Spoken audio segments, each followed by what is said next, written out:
গাজায় অব্যাহত ইসরায়েলি হামলায় নিহত ছাড়াল ৫৮,০০০।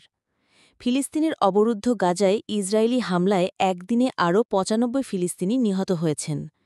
এর মধ্য দিয়ে উপত্যকাটিতে ২০২৩ সালের ৭ অক্টোবর থেকে চলা ইসরায়েলি আগ্রাসনে নিহতের সংখ্যা ৫৮,০০০ ছাড়িয়ে গেল। সোমবার ১৪ জুলাই এক প্রতিবেদনে এই তথ্য জানিয়েছে সংবাদ মাধ্যম আল জাজিরা। প্রতিবেদনে বলা হয়েছে, রোববার গাজার জনবহুল বাজার ও একটি পানি সংগ্রহ কেন্দ্রসহ বিভিন্ন স্থানে ইসরায়েলি হামলায় কমপক্ষে ৯৫ জন ফিলিস্তিনি নিহত হয়েছেন।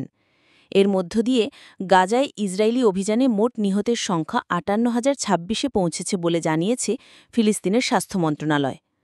আল জাজিরা বলছে, গাজা শহরের একটি বাজারে চালানো হামলায় অন্তত ১৭ জন নিহত হন। নিহতদের মধ্যে একজন ছিলেন গাজার প্রখ্যাত চিকিৎসক আহমেদ কান্দিল।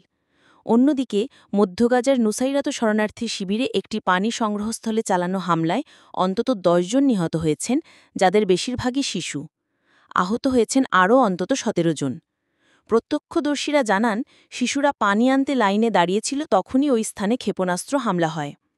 তবে ইসরায়েলি সেনাবাহিনী দাবি করেছে, তাদের হামলার লক্ষ্য ছিল একজন ফিলিস্তিনি যোদ্ধা, কিন্তু কারিগরি ত্রুটির কারণে ক্ষেপণাস্ত্র অন্যত্র গিয়ে আঘাত করে। তবে এই দাবির পক্ষে কোনো স্বাধীন উৎস থেকে তথ্য নিশ্চিত হওয়া যায়নি।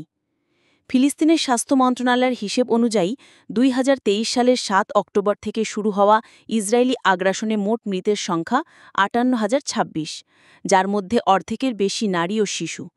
এছাড়া আহত হয়েছেন আরও কমপক্ষে ১,৩৮,৫০০ জন।